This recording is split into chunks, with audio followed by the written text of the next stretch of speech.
नमस्कार साथियों, study IQ education के स्मार्ट कोर्स में आप सभी का स्वागत है। उम्मीद है आपकी पढ़ाई बहुत शानदार चल रही होगी और पहले के कंपैरिजन में आप खुद को काफी ज्यादा कॉन्फिडेंट महसूस कर रहे होंगे। आज हम एक अपना इंपॉर्टेंट चैप्टर स्टार्ट करने जा रहे हैं। चैप्टर का नाम है रेशियो एंड प्रोपोर्शन, अनुपात और समानुपात। तो रेशियो चैप्टर की ये आज हमारी पहली क्लास होने वाली है। सेशन स्टार्ट करने से पहले कुछ जरूरी बातें। अर्थमेटिक जब आप पढ़ते हैं तो दो चैप्टर सबसे ज्यादा इंपॉर्टेंट हो जाते हैं आपके लिए।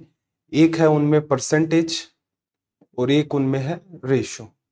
तो ये दो चैप्टर सबसे ज्यादा इंपॉर्टेंट है क्योंकि बार बार अर्थमेटिक के हर एक चैप्टर में इन दोनों चीजों का यूज होता है। साथ ही जो हमारा एडवांस मैथ है या फिर जो DI का सेक्शन है उसके अंदर भी इन दोनों चीजों को हम फ्रिक्वेंट मैनर में यूज करते रहते हैं। तो मेरा आपको बस यही सजेशन है कि पहले आप इन दो चैप्टर को कंप्लीट कर लें और उसके बाद बाकी के चैप्टर हैं आप उनको सीक्वेंस, मतलब जो भी आगे चैप्टर पढ़ेंगे उनमें वैसे भी आपको गाइड किया ही जाता है कि अगर आपने ये चैप्टर नहीं पढ़ा है तो इससे पहले ये वाला पढ़ लें। और जिस चैप्टर में आपको ऐसी कोई बात नहीं कही है इसका मतलब आप उसको डायरेक्ट भी पढ़ सकते हैं, तो कोई तनाव लेने वाली बात है नहीं। सेशन को स्टार्ट करने से पहले दो तीन चीजें हैं उनके ऊपर हम लोग डिटेल में चर्चा कर लेते हैं। एक तो ये है कि आप प्रॉपर मैनर में इनके नोट्स बनाएंगे। किसी भी चीज को रटने का प्रयास नहीं करना, आपको किसी भी चीज को नहीं रटेंगे आप। हर एक चीज को डिटेल में नोट्स बनाते हुए समझेंगे, क्योंकि अगर आप समझेंगे तभी माइंड कैलकुलेशन कर पाएंगे। किसी चीज को रटने का प्रयास करेंगे, सवाल को थोड़ा सा भी घुमा करके अगर पूछ लिया जाएगा तो फिर समस्या आनी स्टार्ट हो जाएगी। तो चीजों को समझें। संडे जो है उसको फिक्स कर दें कि हर एक संडे आप सिर्फ और सिर्फ रिवीजन करेंगे, चाहे वो आपका मैथ्स हो, इंग्लिश हो, GK हो, रीजनिंग हो, या फिर आपका कोई बैंकिंग का पार्ट है, या फिर स्टेट लेवल के एग्जाम की तैयारी कर रहे हैं तो वहां की कोई पर्टिकुलर लैंग्वेज है, उस स्टेट का GK है। यही आपको काम करना है कि हर संडे सारी की सारी चीजों को रिवाइज करना है। जैसे मान लो जिस बच्चे ने अभी तैयारी स्टार्ट की है इसी वीक, 6 दिन उसने पढ़ा, उसको जो पार्ट उसने पढ़ा है उसको रिवाइज करने में मेरे ख्याल से 6 से 7 घंटे लग जाएंगे। संडे को 8 भी लग सकते हैं।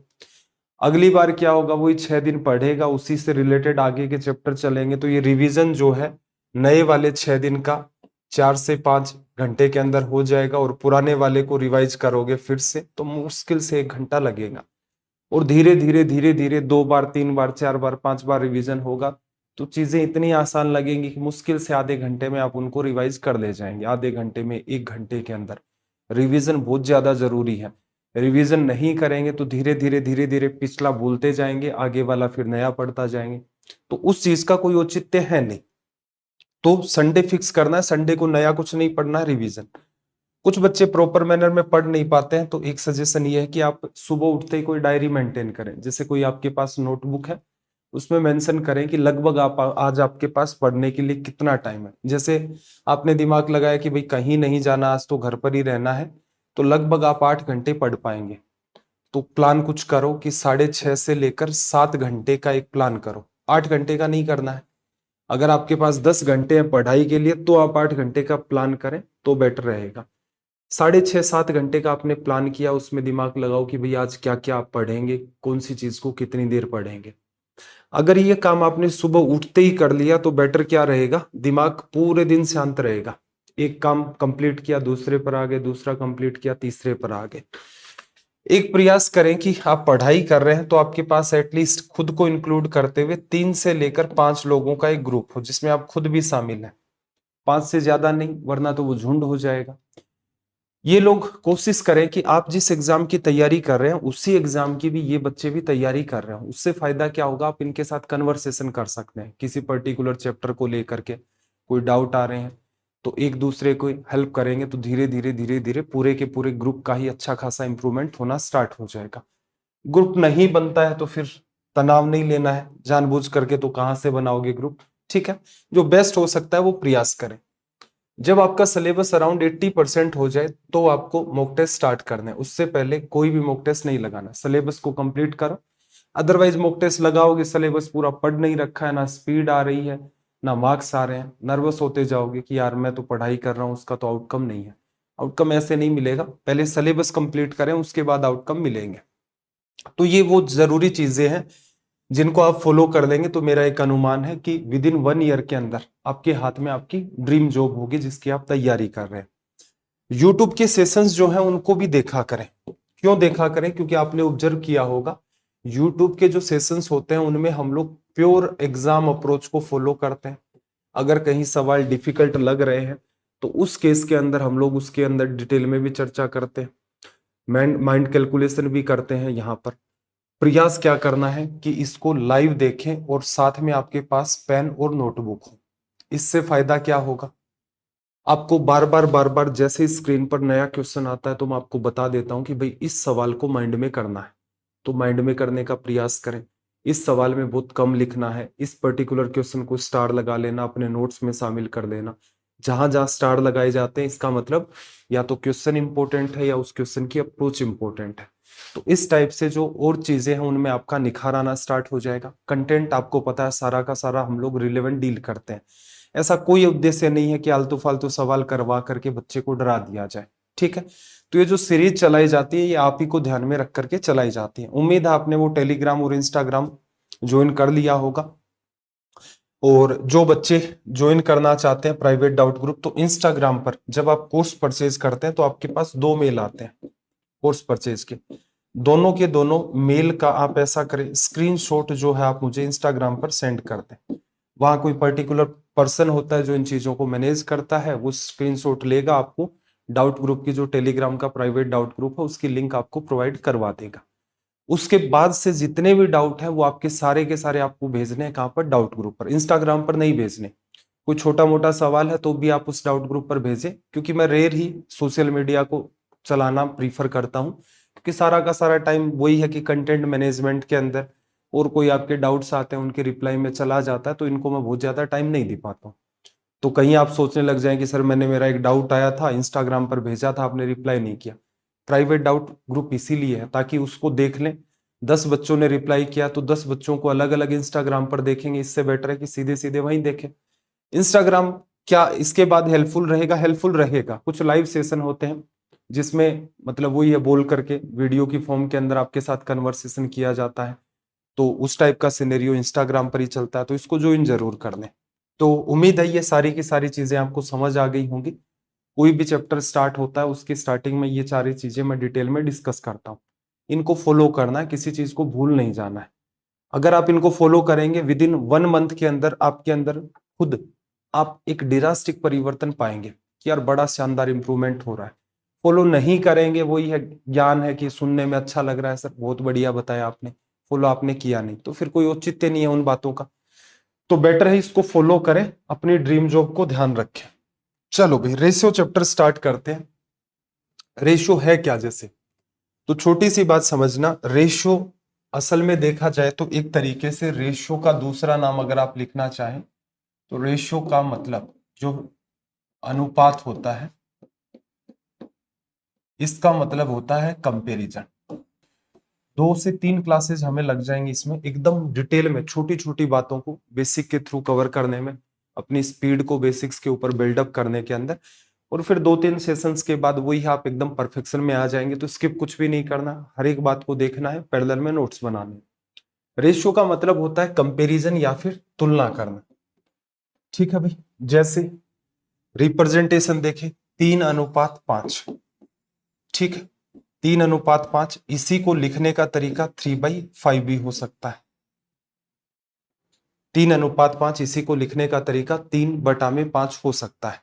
ये बातें वैसे कई चीजों को बताती हैं। 3/5 परसेंटेज में भी आप बदल सकते हो, हालांकि हमें नीड नहीं है, कई बार हमें नीड होगी इस चीज की। ठीक है, तो जहां कहीं भी आप रेशियो देखते हैं 3:5, उसका मतलब आप लिख सकते हैं 3/5 कि 3 5 के बेसिस के ऊपर कितना हिस्सा है। तो ये हो गया इसका बेसिक कंपैरिजन। जब भी कभी कंपैरिजन किए जाते हैं, जब भी कंपैरिजन किए जाते हैं तो हमेशा ध्यान रखें उन्हीं चीजों का कंपैरिजन किया जा सकता है जिनकी यूनिट सेम हो। जैसे कोई कहे कि भाई 10 आदमियों और 10 आदमी है आपके पास और 15 आदमी है आपके पास और 10 आपके पास चीते हैं। 10 मैन आपके 15 मैन है और 10 टाइगर्स है। कंपैरिजन कैसे करोगे? नहीं हो पाएगा। हाँ, अगर एग्जामिनर ये कह ले कि इनकी जो न्यूमेरिक वैल्यू है उसका रेशियो बताओ, न्यूमेरिक वैल्यू का रेशियो लिखोगे तो 3:5 3:2 निकल के आएगा। लेकिन अगर कोई कहे कि 10 आदमियों की तुलना 10 चीतों से की जाए, क्या लॉजिक बैठता है भाई? कोई लॉजिक नहीं बैठता।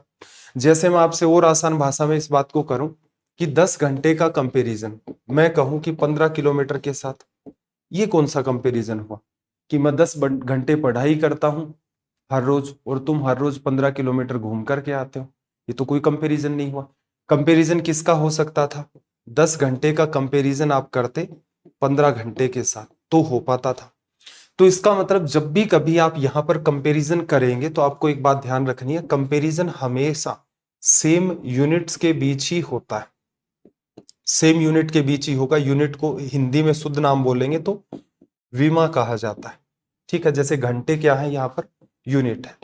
तो जब आप इसका कंपैरिजन करोगे, आर से आर कट जाएगा और यहाँ 5 से काटोगे तो 2:3, आपके पास सिर्फ और सिर्फ क्या निकल के आया है? यहाँ पर नंबर निकल के आया है। तो सेम यूनिट के बीच कंपैरिजन होगा और सेम यूनिट के बीच में कंपैरिजन होने की वजह से रेशियो की खुद की कोई यूनिट नहीं निकल के आती है। रेशियो की खुद की अपने आप में कोई यूनिट नहीं होती है। जैसे डिस्टेंस किलोमीटर में, मीटर में आप मेजर कर सकते हैं, टाइम है घंटे में, दिनों में, आवर्स में, सेकंड्स में मेजर कर पाते हैं आप। लेकिन यहाँ पर रेशियो की कोई यूनिट नहीं होती है। कारण आपको समझ आ गया होगा कि 15 घंटे और 10 घंटे का रेशियो लोगे तो जो कॉमन पार्ट होता है वो आपका कैंसिल आउट हो जाता है। तो इस वजह से रेशियो की कोई भी यूनिट नहीं होती है और सेम ही चीजों के अंदर कंपैरिजन किया जाता है। कुछ कुछ जगह आपको कंपैरिजन इस टाइप का मिलेगा कि एरिया का कंपैरिजन वॉल्यूम के साथ करा जाएगा। जैसे एरिया है 100 मीटर स्क्वायर और वॉल्यूम है आपके पास 20 मीटर का क्यूब। ये प्रैक्टिकली पॉसिबल नहीं है, दोनों की दोनों डिफरेंट चीजें हो गई। एरिया डिफरेंट चीज है, 2 डायमेंशन को रिप्रेजेंट करता है, वॉल्यूम आपका 3 डायमेंशन को रिप्रेजेंट करता है, कंपैरिजन नहीं होता। ऐसे सवालों में कई बार प्रीवियस ईयर में आप देखोगे तो उनमें ऐसे सवाल मिलेंगे, लेकिन एग्जामिनर उसमें कहेगा कि इनका जो न्यूमेरिक रिजल्ट आया है उसका कंपैरिजन। कहने का मतलब यूनिट नहीं लगानी है, 100 का सीधे सीधे 20 से कंपैरिजन करोगे, सिंप्लीफाई करने पर ये रेशियो 5:1 बनेगा। यहां एग्जामिनर को लिख करके बताना पड़ेगा कि इनकी जो न्यूमेरिक वैल्यू है, इनका जो संख्यात्मक मान है उसका कंपैरिजन करो, यूनिट्स का नहीं, ठीक है।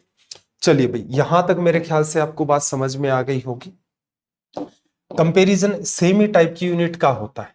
जैसे 15 डेज का कंपैरिजन आपने किया 10 डेज के साथ, डेज से डेज कट गया तो 5 से काटोगे तो 3:2 आ जाएगा। कुछ जगह आपको ये भी दिख सकता है कि 18 दिनों का कंपैरिजन किया गया है 72 घंटों के साथ।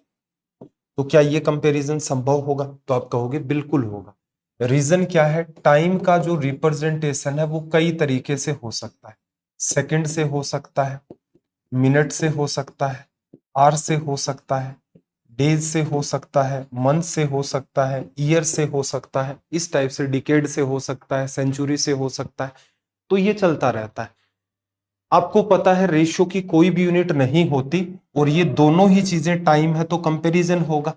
तो क्या करोगे आप? चीजों को कन्वर्ट करोगे। कन्वर्ट करने का तरीका क्या है? बड़ी यूनिट को छोटी में कन्वर्ट कर दो तो थोड़ा मामला आसान होगा। 18 दिन है, 18 इंटू में 1 डे लिखोगे, 1 डे में कितने आवर्स होते हैं एक दिन में? 24 आवर्स, 72 आवर्स। ये इससे कट गया, 24 से काटोगे 3 बार, 3 को इससे काटोगे 6 बार, 6 रेशियो में आपके पास रिजल्ट क्या निकल के आ गया? 1 आ गया। ऐसे ही वेट है हमारा, वजन जो होता है उसकी यूनिट केजी में भी हो सकती है, ग्राम में भी हो सकती है, टन में भी आपको दे सकता है। ऐसे ही डिस्टेंस हो गई किलोमीटर में, मीटर में, सेंटीमीटर में, डेसीमीटर में, मिलीमीटर में। तो ये कन्वर्जन आपके होते हैं, इनका आपको आइडिया होना चाहिए। एक जगह कहीं मैं एक साथ ही करवा दूंगा, इतनी यूनिट है, बाकी मेरे ख्याल से नीड होगी नहीं, कन्वर्जन आता ही है आपको ये वाला। तो यहां से आपको पता चल गया कि रेशियो जो है वो सेम टाइप की क्वांटिटी के बीच में किया जाता है और सेम टाइप की है तो यूनिट्स भी यहां पर कॉमन आकर के कट हो जाती है। तो रेशियो का एक्स्ट्रा में कोई भी यूनिट नहीं होता है, ठीक है भाई। चलो अब एक बात समझना यहां से कि रेशियो है, जैसे आपको दिया 3:2, ठीक है। इन दोनों रेशियो को अगर मैं अगर इन दोनों रेशियो को मैं मल्टीप्लाई कर देता हूं 10 से, दोनों को 10 से गुणा कर देंगे तो 30:20 आ गया। फिर सिंप्लीफाई करोगे तो 3:2 आ गया। तो इसका मतलब ये दोनों की दोनों चीजें क्या है, इक्वली है ना। 30:20, 3:2। तो यहां से कंक्लूजन निकला कि अगर हम सभी के सभी रेशियोज हैं उनको एक ही नंबर से मल्टीप्लाई कर दे तो रेशियो पर कोई फर्क नहीं पड़ेगा, ratio as it is maintain हो जाता है। ऐसा नहीं करना है कि 3 को तो गुणा कर दिया और 2 को नहीं किया, यहां से आपका रेशियो जो है वो चेंज हो जाएगा। तो सभी वैल्यूज जितनी भी है, 3 लोगों का रेशियो दे रखा है तो 3 का, 4 दे रखे हैं तो 4 का, सभी को आप अपनी सहूलियत से किसी भी एक नंबर से मल्टीप्लाई कर देंगे, रेशियो पर कोई फर्क नहीं पड़ेगा। क्या डिवीजन से भी ये बात लागू होती है? जैसे 3 में मैंने 10 का डिवीजन किया और 2 में मैंने 10 का डिवीजन किया, तो ये वैल्यू 0.3 आ गई, ये वैल्यू 0.2 आ गई। ठीक है, इसमें भी पॉइंट से पॉइंट हटा दोगे तो अगेन 3:2। तो आपने क्या देखा, सभी रेशियोज को मल्टीप्लाई कर दें किसी नंबर से या किसी नंबर से डिवाइड कर दें, रेशियो पर कोई फर्क नहीं पड़ता है। असल में मल्टीप्लाई और डिवाइड दोनों चीजें एक ही है। कैसे, बात को समझना। जैसे आपने लिखा 3 गुणा में 10 और 2 गुणा में 10, कोई कहेगा ये क्या कर रहे हैं, तो आप कहोगे मल्टीप्लाई कर रहे हैं। ठीक है, अब इसे ऐसे भी तो कर सकते थे, 3 डिवीजन में 10 को डिवीजन के डिवीजन में ले जाओ 1/10 और 2/1/10। तो आपने क्या किया, डिवीजन किया है यहाँ पर किसका, 1/10 का। तो घूम फिर करके मल्टीप्लाई करना या डिवीजन करना, आप मल्टीप्लाई को 1 लगा करके डिवीजन में लिख सकते हो, डिवीजन है 1 लगा करके आप मल्टीप्लाई में उस बात को लिख सकते हो। तो घूम फिर करके दोनों बातें एक ही है।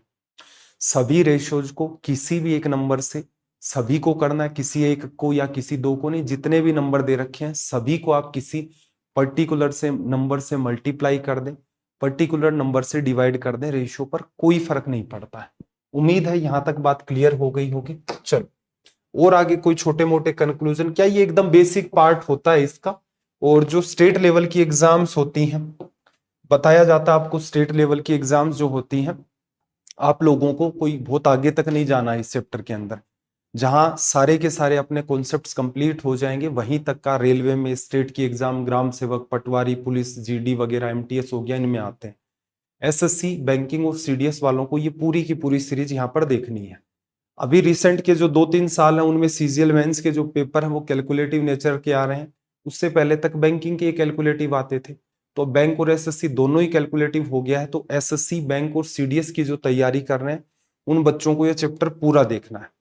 जहां कॉन्सेप्ट कंप्लीट हो जाएंगे लगभग 8 से 10 चैप्टर में, सारे के सारे कॉन्सेप्ट, उनके सवाल, उस टाइप की चीजें, तो स्टेट लेवल की तैयारी करने वाले रेलवे वाले जो बच्चे बताए हैं वो सारे के सारे वहीं तक देखेंगे। आगे जो भी सेशंस ऐड होंगे उनको नहीं देखना है। जैसे ये पूरा का पूरा मैं आपको करवा दूंगा एक बार के अंदर। प्राइम फोकस क्या है कि सिलेबस कंप्लीट हो, उसके बाद क्या है, जैसे यूट्यूब के ऊपर अलग अलग सीरीज करवाई जाती है, तो कहीं किसी पेपर में 2 सवाल ठीक मिले, कहीं कोई 1 सवाल ठीक मिला, उनको अलग अलग मैं निकालते रहता हूँ। रेशो के सारे सवाल एक साथ कई सारे इकट्ठे हो गए, मान लो 15 सवाल इकट्ठे हो गए और हमने लगभग 13 सेशन के अंदर रेशो चैप्टर कंप्लीट कर दिया, 13 में, 10 में या 12 में, कितने में भी होगा तो डिपेंड करेगा। तो ये 15 सवाल कहाँ ऐड किए जाएं, तो जायज सी बात है, मान लो 13 सेशन में रेशियो चैप्टर हमने कंप्लीट कर दिया, 15 सवाल अच्छे से और मिल गए तो इनको लास्ट में ऐड कर देंगे। अब एक ढंग के लेवल के सवाल होंगे तो जायज सी बात है कि ये railway state level in exams में तो आएंगे नहीं। प्राइवेट डाउट ग्रुप है उस पर मैं आपको बता दूंगा कि भाई ये है, ये इसकी पीडीएफ है, तो इन सवालों को एसएससी, बैंक और सीडीएस वाले बच्चे अपने नोट्स में आगे ऐड कर ले। ठीक है, नोट्स बनाते टाइम भी ध्यान रखना, स्पाइरल वाइंडिंग वाले जो रजिस्टर होते हैं उनको काम में लिया कर, जिससे क्या होगा, एक रजिस्टर में 2 या 3 चैप्टर आपने स्टार्ट कर दिए तो उसके अंदर फिर क्या होगा, मान लो पेजेस की नीड हो गई तो उसमें अलग से ऐड भी कर सकते हैं, कुछ पेजेस बच गए तो उनको हटा भी सकते हैं, तो पेपर का वेस्टेज भी नहीं होगा। ठीक है भाई, ऐसे ही कई बार बच्चे क्या है इधर उधर से मॉक टेस्ट लगाते हैं, तो मॉक टेस्ट में कई बार डिफिकल्ट और कंफ्यूजिंग सवाल डाल देते हैं वो लोग, कैट से उठा के भी डाल देते हैं। तो वैसे मान लो आपके 10-12 डाउट आ गए तो जायज सी बात है उनको भी क्या करें, अलग अलग बताने से बेहतर है उनका भी एक वीडियो बनाएंगे और उसमें अटैच कर देंगे। ठीक है, तो इस मैनर में आपको तैयारी करवाई जाती है जिससे कि हर बच्चे को बेनिफिट मिले यहां पर, और बेसिक सबको पढ़ना ही है। चलो यहां तक वो और बात हमने देख ली।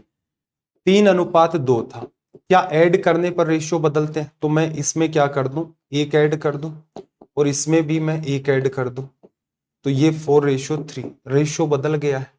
3:2 से 4:3 हो गया, तो इसका मतलब एडिशन नहीं कर सकते। ऐसे ही सब्ट्रैक्शन करेंगे आप, इसके अंदर से लेस करेंगे, वो काम भी इसको चेंज कर देगा। जैसे आप -1 करते दोनों में से तो 2:1 बन जाता। ऐसे ही अगर 2 लेस कर देते तो ये 1:0 बन जाता।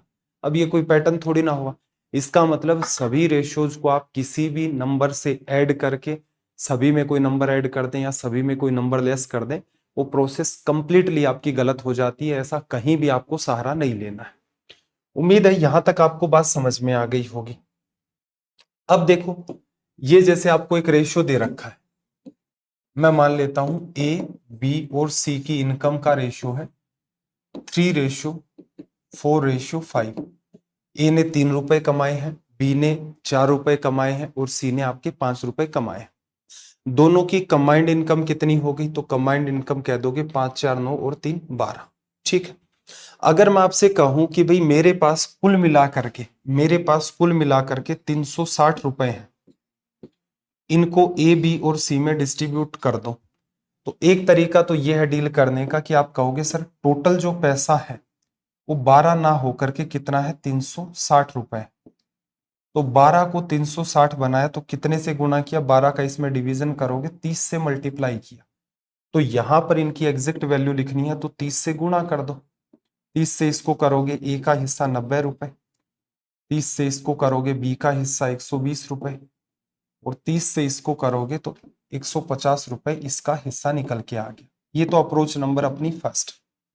एक सेकेंड अप्रोच और भी फॉलो की जाती है कि भाई ए का हिस्सा निकालना है, तो ए का हिस्सा पहले यहां देखो, टोटल मिलाकर के 12 रुपए हैं, ए के हिस्से में उसमें से कितने आए हैं, 3। तो ए का पार्ट कितना हो गया, नीचे किसको बता रहा है, टोटल को, ऊपर किसका बता रहा है, ए का हिस्सा।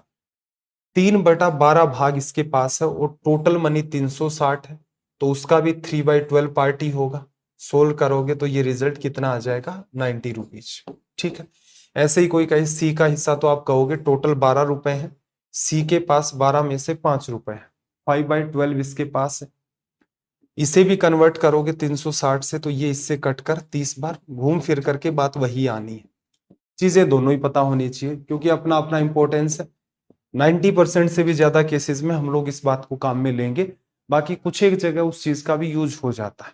ठीक है भाई, चलो एक तरीका तो उसने रेशियो आपको इस फॉर्म में दिया, और क्या तरीका हो सकता था, देखो एक फॉर्म उसने आपको दी A ratio B ratio C 3:4:5 लिखा जा सकता है।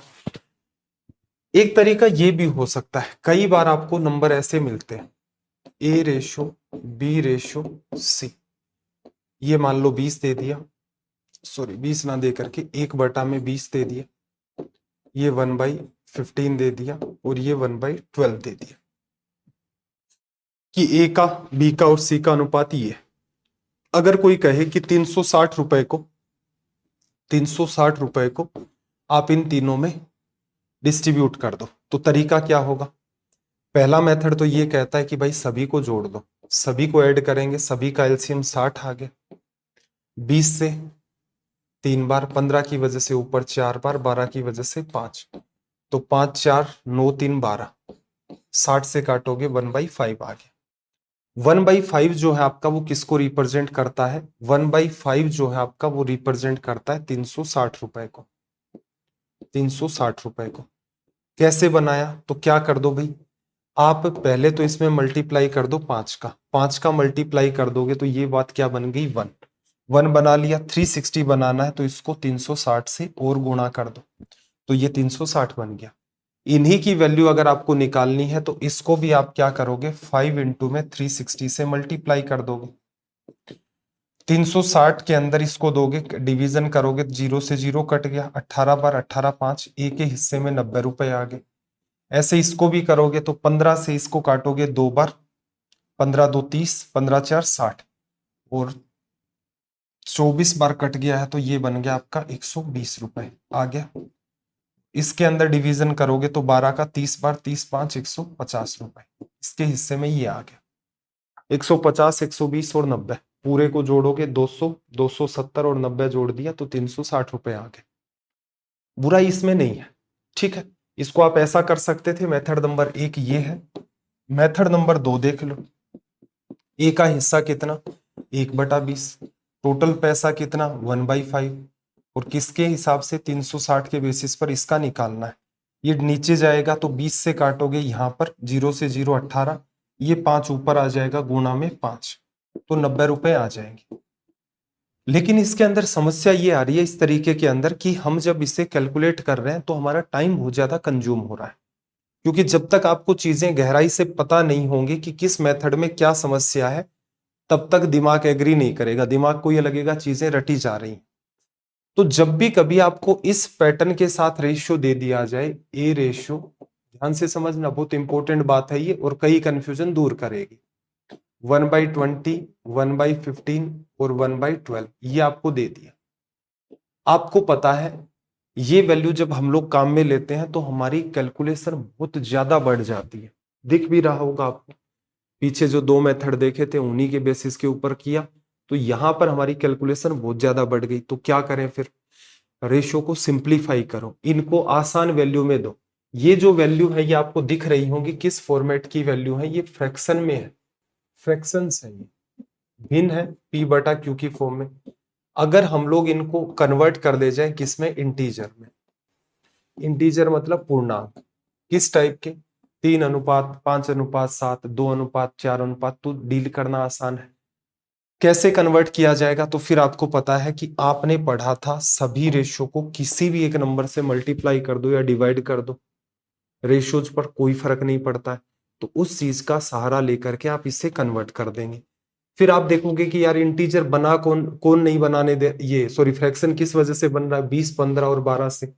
तो सभी को एक ऐसे नंबर से मल्टीप्लाई करो कि 20 भी कटे, 15 भी कटे, 12 भी कटे। तो 20, 15 और 12 का एलसीएम लिया 60, 60 से आपने कर दिया मल्टीप्लाई। कितनी बार कटा भी, गुणा में 60 है तो 20 3 60, 3 बार।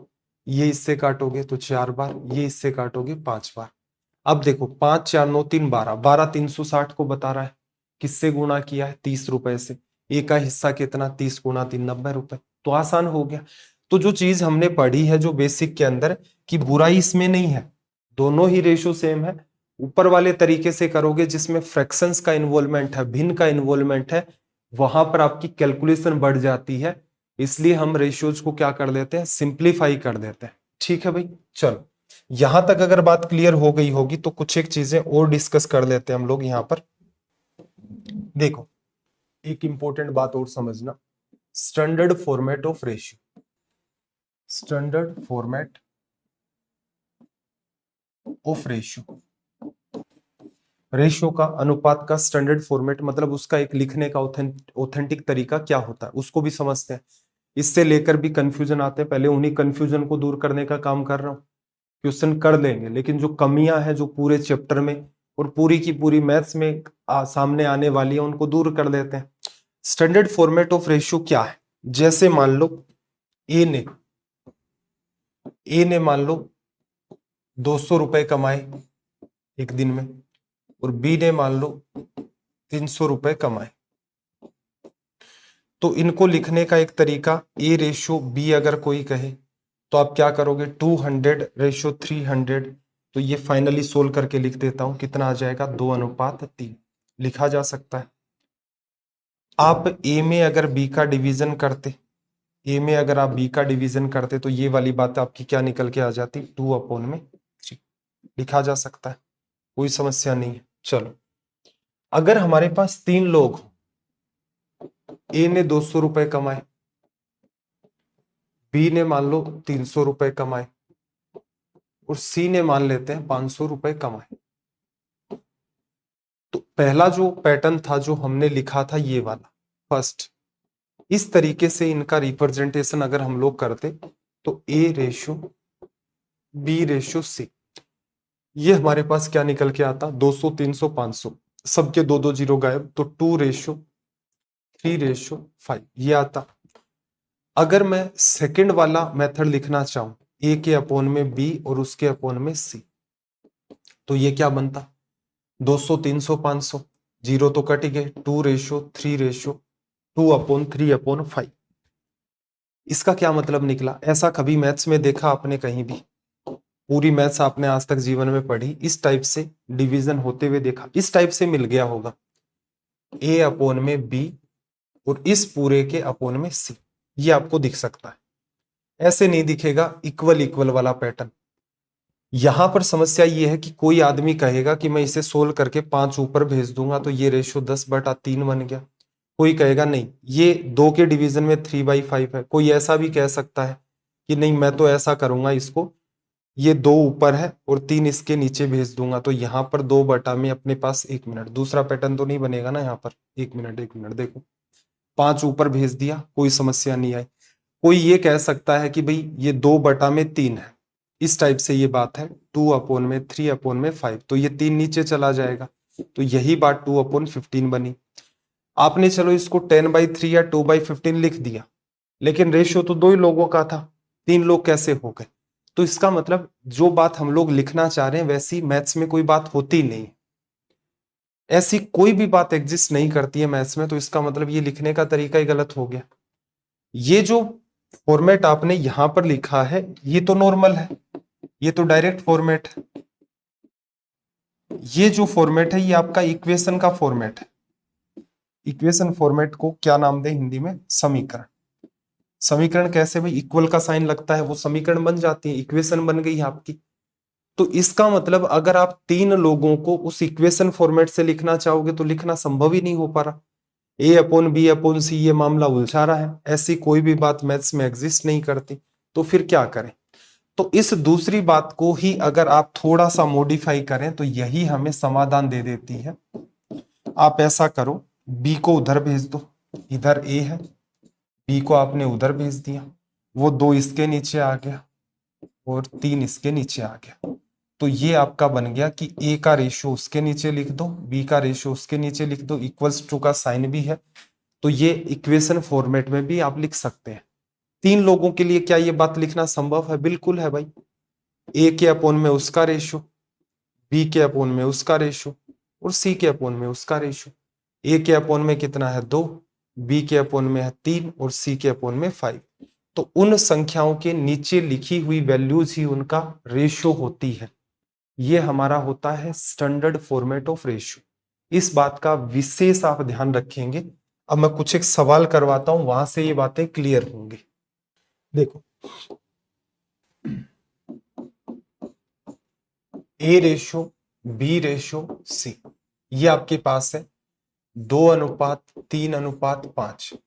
इसे अगर आप स्टैंडर्ड फॉर्मेट में लिखेंगे, स्टैंडर्ड फॉर्मेट ऑफ रेशियो, तो लिखने का तरीका क्या होगा, A के अपॉन में उसका रेशियो, B के अपॉन में उसका रेशियो और C के अपॉन में उसका रेशियो।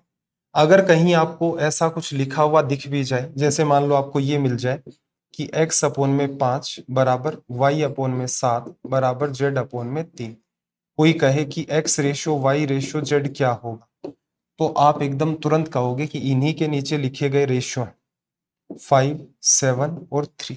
ठीक है। अगर आपको कोई ये कह दे कि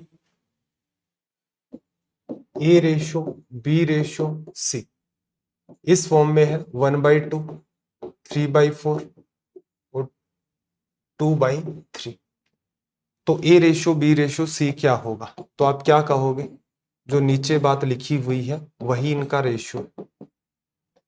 ये गलत हो गया। इनके नीचे लिखी हुई बात इनका रेशियो कैसे हुई, क्या वो इक्वेशन का फॉर्मेट है, इक्वेशन थोड़ी ना बनाई है इसने, ये तो डायरेक्ट इसने बता रखा है। तो इसका मतलब A की वैल्यू 1/2 है, B की वैल्यू 3/4 है, C की वैल्यू 2/3 है। यहां इक्वल्स टू के साइन लगते हैं, इक्वेशन बनती है आपकी, तो इसलिए इसको सोल्व किया जाता है, नीचे उसका रेशियो, क्योंकि प्रूफ करके देखा हमने। यहां क्या गड़बड़ कर रहे हो आप, सोच रहे हो नीचे लिखा हुआ रेशियो, अरे इक्वेशन होती ना ये, उस केस के अंदर हम लोग कह देते, अगर ऐसा होता कि a के अपोन में 2 होता, b के अपोन में 3 होता, या 4 मान लेता हूं मैं, 4 होता, और c के अपोन में 3 होता, तब आपसे पूछता a ratio b ratio c, तो आप कह देते 2, 4 और 3 होगा। लेकिन यहां नहीं कहोगे। यहां क्यों कहोगे? ये तो रेशियो दे रखे हैं। क्या इसमें कोई समस्या है? नहीं, कोई समस्या नहीं है। ये बात कंप्लीटली 100% आपकी ट्रू है, इसमें कोई समस्या नहीं है, ये इन्हीं के रेशियो है। इसको अगर आप थोड़ा सा सिंप्लीफाई करके लिखें तो आपको पता चल रहा है ये फ्रैक्शन फॉर्म में है। अगर क्वेश्चन में ये चीज आएगी फ्रैक्शन फॉर्म वाली, तो इसको क्या करना पड़ेगा? सिंप्लीफाई करना पड़ेगा। ठीक है, सिंप्लीफाई करोगे तो नीचे वाली वैल्यू हटा दो, 4 3 12, सॉरी 2 और 4 का एलसीएम 4 और 3 का 12, 12 से सभी को मल्टीप्लाई किया 6, ये 3 बार कटा, ये 9 आ गया, ये 4 बार कटा 8 आ गया। तो ये बात है और ये बात दोनों ठीक है। अगर आप इस रेशियो को फ्रैक्शन फॉर्म में लिखोगे तो ये बात है, और इससे अगर आप इस फॉर्म में लिखोगे डायरेक्ट वाले इंटीजर फॉर्म के अंदर, तो ये तरीका, दोनों ही करेक्ट है। एग्जाम में इसको इसलिए प्रीफर कर लेते हैं, कैलकुलेशन नहीं बढ़ती है, थोड़ी देर पहले चर्चा की थी। तो कंफ्यूज नहीं होना है कि सर ने तो कहा था जो नीचे लिखी गई है वैल्यू वही उसका रेशियो होती है, तो नीचे तो 2 4 3 है। बात को भी समझो भाई, इक्वेशन बनेगी, इक्वल्स टू के साइन लगते हैं, उस केस में ऐसा होता है। डायरेक्ट आपको A ratio B ratio C बता ही दिया उसने, हाँ उसे सिंप्लीफाई कर सकते हो भाई। तो दोनों ही बातें करेक्ट है। तो उम्मीद है ये कंफ्यूजन हो जाता है कुछ बच्चों को, दूर हो गया होगा। और कुछ सवाल करूं, जैसे मैं आपसे मैं कहूं कि 3a बराबर है 4b बराबर है 5c के, और मैं पूछ लूं आपसे कि भाई a ratio b ratio c क्या होगा, तो एक बच्चा कह सकता है कि सर 3 4 5 होगा। कि सर अभी अभी तो आपने बताया था। नहीं, डायरेक्ट थोड़ा ना लिखा हुआ है, ये तो इक्वेशन फॉर्म में लिखा हुआ है। 3a के इक्वल में 4b है, उसके इक्वल में आपका 5c है। तो गड़बड़ क्या हो रही है कि जो भी रेशियो होंगे, ये तो गलत है कंप्लीटली, जो भी रेशियो होंगे इनके नीचे लिखेंगे। तो हम क्या गायब करेंगे यहाँ पर? 3 को 4 को 5 को, 3 4 5 को गायब करना है, तो सभी में किसी नंबर का डिवीजन करोगे। 3 4 5 का एलसीएम कितना होगा? 5 4 20 3 60 का डिवीजन करोगे तो ए के अपोन में वैल्यू कितनी आ जाएगी? 60 का डिवीजन करने पर 20, और बी के अपोन में वैल्यू कितनी आएगी? 60 का डिवीजन करोगे तो 15 टाइम्स कैंसिल आउट, और यहां पर सी के अंदर डिवीजन करोगे तो 12 आ जाएगा। यहां से अब कहोगे A ratio B ratio C, तो ये निकल के आ गया 20 15 और 12। इसे आप चाहें तो क्रॉस चेक कर सकते हैं, क्रॉस चेक करें। इसने कहा कि ये तीनों चीजें इक्वल में आनी चाहिए। 3 ए की जगह आप रखोगे 20, 3a की वैल्यू 60 बराबर 4b, बी की वैल्यू 15, 15 गुणा 4 60 बराबर सी की वैल्यू 12, 12 गुणा 5 60, ये भी हो गया। तो उम्मीद है आपको ये बात अच्छे तरीके से क्लियर हो गई होगी। ये कंफ्यूजन है, ऐसा मैं ये नहीं कहता हूं कि ये मतलब कुछ बच्चों को कंफ्यूजन होता है कुछ को नहीं होता है, लेकिन मेरा एक अनुमान है कोई चैप्टर पढ़ रहे हो वो बहुत ही ज्यादा इंपॉर्टेंस रखता है, तो एक लेक्चर 2 लेक्चर फालतू पढ़ लो। भविष्य में एक सिंगल 1% भी आपके माइंड में झिझक नहीं रहेगी कि यार इसका क्या करूं, डगमगाओगे नहीं कि किसी जगह पर रेशियो अजीबोगरीब देखे कि यार अब क्या करूं, ऊपर वाला मानू नीचे वाला मानू, ये मानू वो मानू। तुरंत आपको रीजन पता चल गई कि कौन सी बात क्या है और किसको रिप्रेजेंट करती है। मैं कुछ एक सवाल और लेता हूं यहां पर, देखो जैसे आपको ये कहा उसने 2x इक्वल्स टू में 4y इक्वल्स टू में 5z, आपसे पूछ लिया x ratio y ratio z क्या होगा। तो सिंपल है, आप क्या करोगे भाई, इनके नीचे वैल्यू क्रिएट करोगे तो इसमें डिवीजन करोगे। 5 4 और 2 का एलसीएम 20 होता है, तो 20 का डिवीजन करोगे 2 से कट जाएगा 10 बार। y की बात करें 20 5 बार, और z से काटोगे तो ये 4 बार। तो यहाँ x ratio y ratio z कितना आ गया? 10 रेशियो 5 रेशियो में 4 लिखा जा सकता है। एक टाइम के बाद थोड़ी सी स्पीड ठीक हो जाती है, तो इसी बात को आप ऐसे भी अज्यूम कर लेते हैं कि भाई सभी में डिवीजन करेंगे 60, 5 4 और 2 का एलसीएम 20 होता है, डिवाइड करोगे 20 का तो नीचे कितना आ जाएगा? 10। तो x की वैल्यू 10 आ जाएगी, इसकी वैल्यू 5 आ जाएगी, और इस वाले की वैल्यू कितनी आ जाएगी? यहाँ पर 4 आ जाएगी, लिखा जा सकता है। ठीक है, मेरे ख्याल से किसी भी टाइप का किसी बच्चे को यहाँ पर कोई भी इश्यू नहीं आ रहा होगा। चलो भाई, और कुछ एक बच्चे ऐसा भी कर देते हैं, हालांकि उसकी नीड होगी नहीं, वो क्या करते हैं कुछ इस टाइप से, कि सर x का रेशियो लिखना है ना तो इन दोनों का मल्टीप्लाई 20, y का रेशियो लिखना है तो बचे हुए दोनों का मल्टीप्लाई 10 और z की वैल्यू लिखनी है बचे हुए दोनों का मल्टीप्लाई 8। सोल्व करोगे तो रिजल्ट 10:5:4 आ गया। असल में ये कोई नया काम कर रहे हैं? नहीं, कोई नया काम नहीं कर रहे। इन्होंने क्या दिमाग लगा लिया कि एलसीएम लेने में कौन टाइम किल करेगा, 2 गुना 4 गुना 5। इसका आप क्या कर दो, पूरे में डिवीजन कर दो। इसका आप क्या करो, पूरे के अंदर डिवीजन कर दो। किसका? 2 का, 4 का और 5 का। तो जब आप सोल्व करेंगे तो नीचे डिवीजन में 2 से 2 कट जाएगा, ये 2 वैल्यू बचेंगी। तो x का रेशियो कितना आ गया? 20। फिर 4 का इस सब इन तीनों का डिवीजन करोगे, 4 कट जाएगा, ये दोनों वैल्यू बचेंगी, तो ये आपका 10 हो जाएगा। और 5 कट जाएगा तो यहाँ पर आपके पास 8 बच जाएगा। इसी को सिंप्लीफाई करोगे तो ये रिजल्ट 10:5:4 कन्वर्ट हो गया। तो कोई रटने वाली बात है नहीं, इसमें कॉमन सेंस लगा लो। एलसीएम लोगे तो ऑटोमेटिक बात आपकी सोल्व होकर के ही मिलेगी। कई बार आपको इक्वेशन इस फॉर्म में भी मिलती है, कई बार ऐसे भी मिल जाती कि 3/2a बराबर 4/3b बराबर 5/2c। आपसे पूछ ले a ratio b ratio c क्या होगा, तो आप कहोगे नीचे लिखा हुआ रेशियो ही इसका आंसर होता है। नहीं, ये आपका कंप्लीटली गलत हो गया। क्यों गलत हो गया? स्टैंडर्ड फॉर्मेट ऑफ रेशियो पढ़ा था कि जो नीचे बातें लिखी हुई है वो उनका रेशियो है। तो नीचे 2 लिखा है, 3 लिखा है, 2 लिखा है। गलत क्यों हुआ? गलत इसलिए हुआ कि ऊपर सिर्फ ए बी और सी होना चाहिए आपके साथ। ऊपर 3 ए है, 4 बार बी है, 5 बार सी है। तो इसका मतलब इसको क्या करना होगा, 3 4 5 को हटाओगे। 3 4 और 5 का एलसीएम कितना होता है भाई? 60 होता है। तो 60 का डिवीजन करोगे तो a अपॉन में नीचे 60 आ गया। 3 से 20 बार कटा, 20 गुणा में 2 40 आ गया बराबर। अब यहां पर वो बच्चे ये वाली अप्रोच काम में लेंगे तो थोड़ा तनाव बनेगा उनके लिए कि 5 4 20, 4 2 8 हो गया, उधर से ये हो गया। तो बेटर है एलसीएम वाली अप्रोच ध्यान रखो, कैलकुलेशन भी आसान होती है उससे। 60 का डिवीजन करोगे नीचे b के साथ, 4 से 15 बार काटोगे, 15 3 आपके पास 45। सी की वैल्यू आपको लिखनी है नीचे 60 का डिवीजन 12 बार कट गया तो रिजल्ट कितना आ गया? 24। A ratio B ratio C की अगर हम लोग बात करें तो रेशियो आ गया 40, 45 और 24। तो मेरा एक अनुमान है कि आपको ये छोटी छोटी बहुत ही बेसिक बेसिक चीजें हैं, गहराई से सारी की सारी क्लियर हो गई होंगी कि रेशियो का स्टैंडर्ड फॉर्मेट क्या होता है, रेशियो की यूनिट क्यों नहीं होती है, किन चीजों का कंपैरिजन करते हैं, मल्टीप्लाई और डिवीजन करने से सभी रेशियोज पर कोई फर्क नहीं पड़ता है, स्टैंडर्ड फॉर्मेट ऑफ रेशियो में क्या क्या गड़बड़ हो सकती हैं, फ्रैक्शन में जो चीजें दे रखी है उनको इंटीजर फॉर्म में कन्वर्ट क्यों किया जाता है। ठीक है, तो इन सारे के सारे सवालों का उम्मीद है आपको जवाब मिल गया होगा। अब कुछ एक सवाल कर देते हैं, देखना जैसे 1 रुपए और 1 पैसे का रेशियो। तो 1 रुपए और 1 पैसे का रेशियो, एक आपके पास 1 रुपया और एक आपके पास पैसा है। तो एक बड़ी यूनिट को छोटी में बदल दो तो ये 100 पैसे बन गए, ये 1 पैसा बन गया, पैसे से पैसा कट गया, रेशियो कितना आ गया? 100/1। ऐसे बहुत सारे उम्मीद मत करना एसएससी में सवाल आएंगे, लेकिन स्टेट लेवल की एग्जाम होती हैं, पुलिस की, एमटीएस की, जीडी की, इन एग्जाम्स के अंदर ये सवाल आज भी आते हैं कि 2 दिन का 8 घंटे के साथ कंपैरिजन करो, 2 दिन का 8 घंटे के साथ कंपैरिजन करो।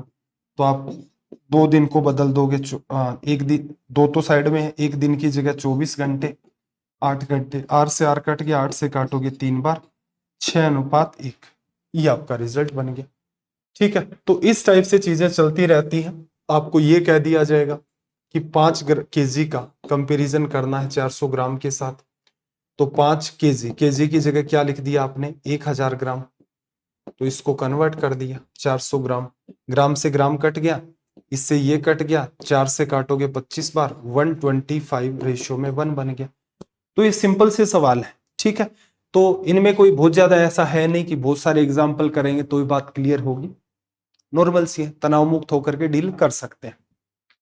चलो भाई आगे सवाल देखें तो इसने क्या कहा, 2:3 का विलोम अनुपात, इनवर्स रेशियो क्या होता है। तो पहले इस शब्द को पकड़े, आई इनवर्स, इनवर्स या फिर विलोम।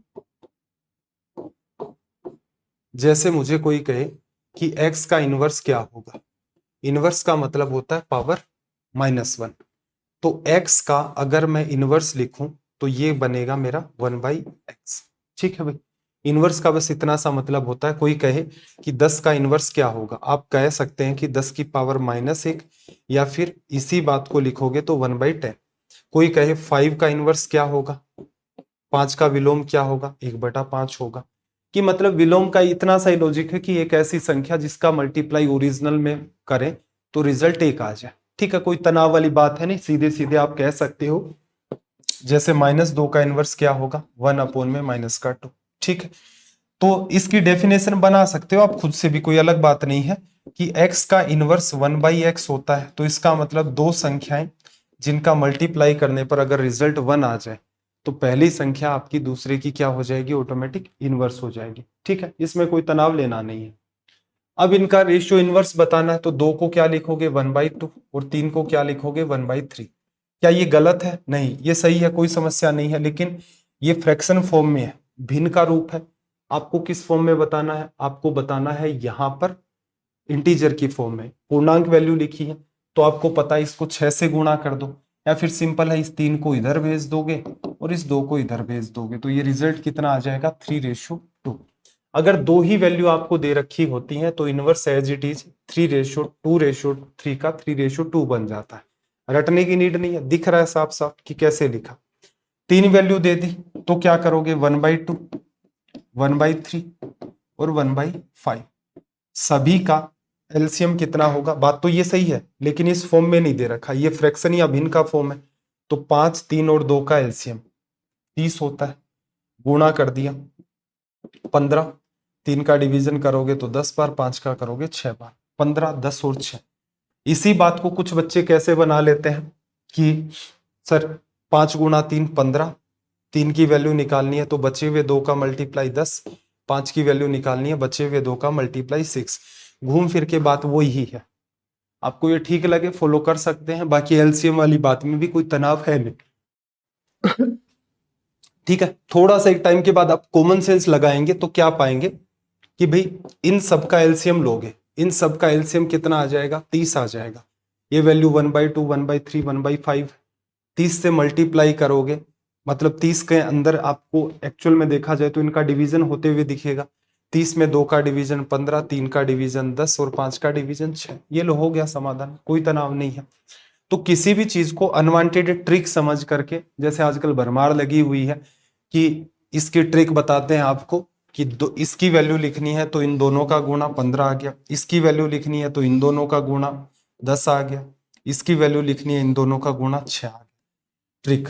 अब आप सोचते हो यार ये गजब की ट्रिक, गजब की क्या है, 1/2, 1/3, 1/5 लिखे जाएंगे, 5, 3, 2 का एलसीएम 30 होना ही है। तो 30 का सबसे मल्टीप्लाई करोगे 30/2, 30/3, 30/5, तो तनाव मुक्त रहो। ठीक है, तो रटना नहीं है। इसीलिए देखो कौन सी चीजें यहां पर समानुपात में है। एक शब्द हमारे पास आया है समानुपात या फिर प्रपोर्शन। प्रपोर्शन का अगर आप साइन देखोगे तो आपको दो लगातार रेशो दिखे हुए दिखते हैं, जैसे यहां लगे हुए। ठीक है, और इसका मतलब क्या होता है, इसका मतलब होता है इक्वल। जैसे 12 मैं ये लिखूं आपके पास A/B और प्रपोर्शन C/D। तो A/B का मतलब आपको पता है ना क्या होता है, A/B का मतलब होता है A/B। ठीक है, C/D का मतलब क्या होता है, C/D। और ये वाली जो बात आपको दिख रही है बीच में प्रपोर्शन या समानुपात का जो साइन है, इसका मतलब क्या होता है, इक्वल। ठीक है, तो इस फॉर्मेट को जो बात प्रीफर कर रही है वो करेक्ट है, तो डील करके देखोगे। इसको क्या लिखोगे डिटेल में, पहले ऑप्शन को 12/9, प्रपोर्शन मतलब इक्वल 16/12।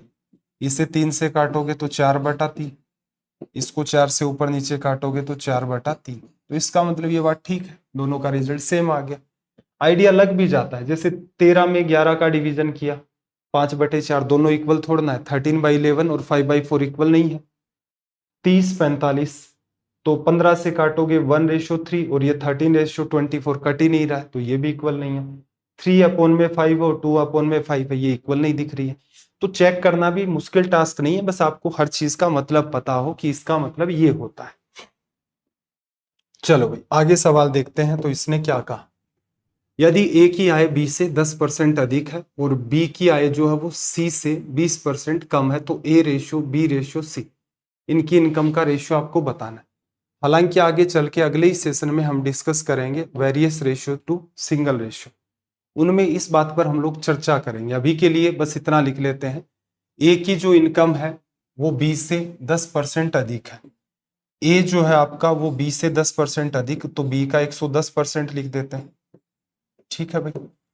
फिर देखना बी की जो इनकम है वो किसके बराबर है, बी की जो आपकी इनकम है वो किसके बराबर है भाई, सी से 20% कम है, तो सी का 80% आप यहां पर लिख ले जाएंगे। ठीक। अब इन चीजों के साथ आपको थोड़ा सा दिमाग लगाना था कि भाई किसका रिलेशन क्या माना जाएगा। अगर मैं बी की वैल्यू 1 मान लूं, बी की वैल्यू अगर मैं यहां पर 1 मान लूं, हालांकि ये कोई अच्छा तरीका नहीं है डील करने का, वेरियस रेशियो टू सिंगल में देखेंगे। बी की वैल्यू अगर आप 1 ले लेते हैं तो ए की वैल्यू क्या होगी, बी की वैल्यू 1 ले लेंगे तो ए की वैल्यू आपके पास हो जाएगी 1 इंटू में 110% आ गई।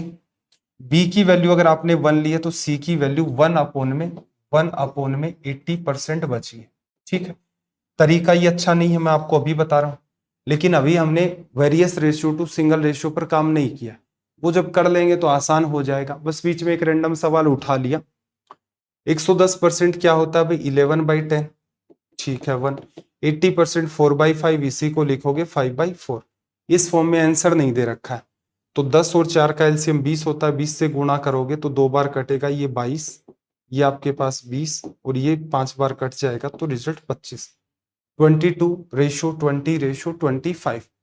ठीक है। इस सवाल के ऊपर आपको एक बार के लिए तनाव नहीं लेना है, दोनों में मीडिएटर की भूमिका बी निभा रहा है, तो हमने बी की वैल्यू 1 मान ली, ए की वैल्यू 1 इंटू में 110%, ये 1 है तो सी की वैल्यू 1/में 80% लिख दी। आगे चल के देखेंगे यही सवाल हम लोग सीधे सीधे माइंड में भी करने लग जाएंगे, अभी तनाव नहीं लेना है इस स्पेशल सवाल का। देखो एक सवाल इसने दिया कि एक नंबर के 1/5 का दूसरी संख्या के 25% का योग पहली संख्या के 40% के बराबर है, पहली संख्या का दूसरी संख्या से रेशियो क्या है। सिंपल है, देखो पहला नंबर x मान लो, तो एक नंबर है उसका 1/5, तो x का 1/5 x/5, दूसरी संख्या का 25%, तो 25% क्या होगा 1/4। इन दोनों का सम करोगे तो पहली संख्या, ये क्या है, पहली संख्या का 40% मतलब 2/5 निकल के आएगा। आपसे बस इतना पूछ रहा है x/y क्या है, सोल्व कर दो इस बात को। सोल्व करोगे तो देखना जरा, ये वाली बात हम लोग इस वाली बात को उधर ले जाते हैं, y/4 है बराबर x, ये बात उधर चली गई, दोनों का एलसीएम 5, 2 - 1 1, तो ये x/5। आपसे पूछा क्या है भाई, पहले नंबर और दूसरे नंबर का रेशियो, x के नीचे जो वैल्यू है वो उसका रेशियो है, y के नीचे जो वैल्यू है उसका रेशियो, 5/4 यहां से आ गया है आपका रिजल्ट। कोई तनाव नहीं लेना था, स्टार्टिंग में हम लोग कॉन्सेप्ट नहीं बेसिक सीख रहे हैं, इसलिए मैं आपको कोई भी ऐसी बात नहीं कहूंगा कि इसको माइंड में ये कर लो वो कर लो, पहले चीजें सीखेंगे, 2-3 लेक्चर हो जाएंगे। हालांकि various ratio two single ratio में हम चीजें माइंड में करेंगे, लेकिन उसके अंदर उसके बाद जो चीजें चलेंगी उनमें धीरे धीरे हम लोग अपनी माइंड कैलकुलेशन को बढ़ाएंगे। अभी हम सिर्फ चीजों को सीख रहे हैं, हर डायमेंशन में उनको उलट पलट करके देख रहे हैं कि भाई किसका मतलब क्या होता है। देखो 3 संख्याओं का जो सम है वो 252 है, पहली संख्या दूसरी संख्या से 3 गुनी है और तीसरी संख्या दूसरी संख्या की 2/3 है। ठीक है भाई, 3 संख्याओं का आपके पास पहला नंबर, आपके पास दूसरा नंबर और आपके पास तीसरा नंबर। क्या कहा, पहली संख्या दूसरी से 3 गुना है, पहली जो संख्या है वो पहली संख्या दूसरी से ट्रिपल है, सॉरी, इसको 1 माना, इसका ट्रिपल आपने कर दिया, तो ये क्या बन गई 3 बन गई। और तीसरी संख्या जो है पहली संख्या की 2/3 है, तीसरी संख्या इसका 2/3 है, 2/3 से गुणा कर दो, 3 से 3 कट जाएगा, 2 आ जाएगा। इसी को आप सोल्व कर सकते हो कि भाई पहला नंबर 3, दूसरा 1 और ये 2, तो सबका सम 6। 6 किसको बताता है? 252 को। किससे मल्टीप्लाई किया? तो डिवीजन करोगे 6 का, इसमें 6 का डिवीजन 24 तक एक बार, 2 बचा, 42 से गुणा कर दिया। पूछा क्या दूसरा नंबर क्या है? दूसरा नंबर इसको भी क्या कर दो आप, 42 से मल्टीप्लाई कर दोगे तो 42 आंसर आ गया। एक अप्रोच आपकी ये। दूसरी अप्रोच अगर आप इसमें कंफर्ट नहीं है, हालांकि होना पड़ेगा आपको, तो दूसरा तरीका ये भी आ सकता है कि पहली संख्या 3x ले लो, दूसरी x ले लो, तीसरी 2x ले लो, तो सभी का सम करोगे तो 6x आ जाएगा। 6x की वैल्यू 252 है। x की वैल्यू निकालोगे तो 6 का डिवीजन 4 बार और 2 बार। असल में हमें सेकंड नंबर बताना था, तो यही हमारा यहाँ पर क्या आ गया आंसर। दिखने में लग रहा होगा सर सेकंड मेथड ठीक है, नहीं, फर्स्ट ज्यादा कारगर रहेगा ऑल ओवर मैथ्स में, बार बार इसका यूज करेंगे। कहीं फंस जाएंगे तो उसका सहारा ले लेंगे, क्योंकि वो हमें फंसे हुए पार्ट में से निकाल लेगा आसानी से। ठीक है भाई, स्पीड आपकी इससे मेंटेन होती है।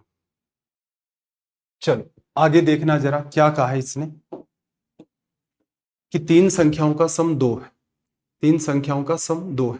पहली संख्या दूसरी की 1/2 गुना है और तीसरी संख्या दूसरी की 1/4 गुना। बताइए दूसरी संख्या क्या है? देखो, फर्स्ट, सेकंड एंड थर्ड, तीन नंबर है। पहला नंबर दूसरे का 1/2 टाइम्स है। जो भी संख्या आप मानोगे उसका 1/2 करोगे। अगर मैं 2 मान लेता हूं तो इसका 1/2 करूंगा तो 1 आ जाएगा। पहला नंबर सेकंड का हाफ कर दिया। तीसरी संख्या दूसरे की 1/4 है। ये जो भी लोगे इसका 1/4 करोगे, 1/4 करोगे तो ये बन जाएगा 1/2। रेशियो को सिंप्लीफाई कर देना, फ्रैक्शन आ रहा है, सबको 2 से गुणा कर दोगे तो ये आएगा 2:4:1। सबका सम किया, 4 2 6 और 1 7 बन गया। 7 किसको रिप्रेजेंट करता है भाई? 2 को करता है। 7 किसको रिप्रेजेंट करता है? सभी का सम 2 है। कैसे बनाया? बनाना सीखो। 7 को 2 में बदलना है तो पहले 7 का डिवीजन कर दो। 7 को 7 से डिवाइड करोगे 1 बन गया, उसको 2 से मल्टीप्लाई कर दो। दूसरा नंबर क्या है? तो इसको भी आप 2/7 से मल्टीप्लाई कर दोगे तो ये कितना बन गया? 8/7। ये हमारा हो गया result, method number first. Second में ऐसा कर सकते थे कि रेशियो सिंप्लीफाई कर दिया। सिंप्लीफाई ना भी करो तो इन सब के साथ x ले लो। एक संख्या x है, एक 2x है, एक आपके पास 1/2x है। सबको जोड़ोगे तो 2x तो ऊपर आ गया, ये 2x 4 6 और 1 7, सॉरी नीचे तो 2 ही आएगा ना। 7x/2 किसको बताता है? 2 को। x की वैल्यू निकालोगे 4/7। ये सेकंड नंबर आपको चाहिए जो कि 2x है। x की जगह ये रखोगे तो क्या बन जाएगा? 8/7। तो ये डील करने की सेकंड अप्रोच। आपको दोनों की दोनों चीजें आनी चाहिए। चलो भाई, इस सवाल को हम लोग आज डिस्कस नहीं करेंगे, इसके ऊपर अगले ही सेशन में हम लोग चर्चा करेंगे। ठीक है, तो ये कुछ बहुत ही बेसिक बेसिक और काफी ज्यादा इंपॉर्टेंट चीजें हैं। प्रयास करें इनको कायदे से समझने का, रटना नहीं है। एक बात को ध्यान रखना कि जिस रास्ते को आप तय करना चाह रहे हो आपके मास्टर ने कर लिया है। आपका मास्टर अभी भी खूब सारी मेहनत करता है। ठीक है, तो इसका मतलब कुछ ना कुछ सोच समझ करके ही मैं आपको इस मैनर में पढ़ा रहा हूँ। ऑफलाइन भी पढ़ाता हूँ, ऑनलाइन भी अभी पढ़ा रहा हूँ। पिछले कंटिन्यूअस मैनर में देखा जाए तो आप देखोगे 2020 के मतलब मेरे ख्याल से अप्रैल के आसपास से स्टार्ट किया होगा या मई के आसपास से, कंटिन्यूअस की डेली बेसिस पर एक लेक्चर तो आ ही रहा है। अब जब से ये पेड कोर्स चला है तो डेली बेसिस पर एक लेक्चर तो अपना यूट्यूब पर भी जा रहा है, 2 से 3 लेक्चर इसमें भी कोर्स में भी आ रहे हैं। ऑफलाइन का भी बहुत लंबा चौड़ा एक्सपीरियंस है और भी पढ़ाया है ऑनलाइन के अंदर पहले भी। तो ऑल ओवर मैं आपको कुछ सोच समझ के ये चीजें करवाता हूं। मेरा एक अनुमान है, आप ज्यादा से ज्यादा जल्दबाजी करेंगे ना, जैसे सर बेसिक क्या होता है, बेसिक मुझे तो पता ही है, मैं क्यों देखूं। आप देख लो, फिर भी कुछ ना कुछ ऐसी बात हो सकती है जो आप कहीं ना कहीं लैग कर रहे हो। ठीक है, तो आपका मास्टर काफी ज्यादा मेहनत करता है। जिस रास्ते को आप तय करना चाह रहे हैं उसको तय कर लिया, कई बार तय कर चुके हैं। तो मुझे एक रास्ता पता है कि मैथ्स अगर बच्चे को ऐसे सिखाई जाए, इस टाइप से उसे गाइड करें, अगर वो मेहनत कर ले, इन चीजों को फॉलो करो। अगर आपने आज शुरुआत भी की है और आप मान लो एसएससी या बैंक की मैथ्स तैयार करना चाहते हैं, मैक्सिमम 5 महीने है, जितना आपको काम दिया जाए वो करो फ्रिक्वेंट मैनर के अंदर, शानदार हो जाएगी, बहुत गजब की। ठीक है, तो इन चीजों को फॉलो करना है, स्किप नहीं करना है किसी भी चीज को, प्रॉपर मैनर में नोट्स बनाने हैं। क्योंकि कई बार क्या होता है, बच्चे सोचते हैं कि यार सर आपने तो बहुत ज्यादा पढ़ा दिया, इस सेशन के अंदर 13 घंटे लगा दिए, 15 घंटे लगा दिए, जबकि ये सेशन इतना ही था, 10 से 11 घंटे में खत्म हो जाता। मुझे एक बात बता दो, 4 घंटे में एक्स्ट्रा पढ़ लोगे तो क्या बिगड़ जाएगा? अगर किसी बच्चे के मन में ऐसा विचार आ रहा है, कुछ भी नहीं बिगड़ेगा, खोने तो वाले हो नहीं। क्या आप दिन के 24 घंटों का मैक्सिमम यूटिलाइजेशन कर लेते हैं? ऐसा भी नहीं है। ऐसे भी दिन चले जाते हैं, 2-2 3-3 दिन किताब ही नहीं उठा करके देखिए। ऐसा भी होता है कि आज एक ही सब्जेक्ट पढ़ा, दूसरे को पढ़ ही नहीं पाए, कभी 2 ही घंटे पढ़ते हो। तो बेटर है वहां समझदारी लगाओ, टाइम को यूटिलाइज करने वाली। यहाँ इस टाइप की समझदारी नहीं लगानी है कि इतना डिटेल में क्यों पढ़ रहे हैं। डिटेल में इसीलिए पढ़ रहे हैं ताकि आगे चल के माइंड में कैलकुलेशन कर सके, वरना ट्रिक ट्रिक के चक्कर में पढ़ेंगे तो मामला बिगड़ जाएगा। तो मैं हमेशा ही कोई चैप्टर स्टार्ट करता हूं तो आपको ये बात बार बार रिकॉल करवाता रहता हूं कि मेरा पढ़ाने का तरीका है, मैं सोचता हूं कि बच्चा एग्जाम हॉल तक जाएगा तो उसे कितनी चीजें ध्यान रहेंगी, सब कुछ उसके कॉमन सेंस में डाल दो, सब ध्यान रहेगा। कुछ प्रॉपर्टी है जैसे एडवांस मैथ में चलती हैं, कोई नहीं तो उनको याद करना पड़ेगा, तरीका बता रखा, रिवीजन करते जाओ। ज्योमेट्री पढ़ाएंगे आप या पढ़ा दिया है तो उसके अंदर आप देखोगे तो वहां बता रखा होगा कि इनको डील करने का क्या तरीका है। तो पहले चीजें समझनी, हमें कायदे से समझनी है, तभी माइंड कैलकुलेशन कर पाएंगे। यूट्यूब के सेशन जरूर देखा करें। अगर आपने 20-25% भी सिलेबस कवर कर लिया है या आपका पहले थोड़ा बहुत भी ठीक ठाक था तो देखा करें। रीजन ये होता है जो सीरीज एक बार चला दी, वो सीरीज जैसे जो पेपर अभी सोल्व करवा दिया वो बाद में नहीं करवाएंगे। पीछे वाला आप देखोगे नहीं कि यार पीछे पुराना हो गया, पुराना तो नहीं हुआ लेकिन देख नहीं पाओगे। तो इसलिए साथ साथ एक एक घंटा, क्योंकि वहां पर हम लोग 1 घंटे के अंदर कॉन्सेप्ट नहीं समझने होते, हमें तो सवाल देखने होते हैं, एग्जाम अप्रोच के हिसाब से देखने होते हैं। बेसिक यहाँ पढ़ाई दिए जाते हैं आपको, एग्जाम अप्रोच सिखा दी जाती है, वैसे सवाल भी खूब सारे करवाए जाते हैं, प्रीवियस ईयर भी खूब सारे करवाए जाते हैं। तो वहां हमें करना है इम्प्लीमेंटेशन। ठीक है, तो इन चीजों का सहारा ले भाई, करें मेहनत, मेहनत का कोई सब्स्टिट्यूट नहीं है। चलिए फिर, आपका दिन रात सब मंगलमय हो, मिलते हैं अगले सेशन में। जय हिंद, जय भारत।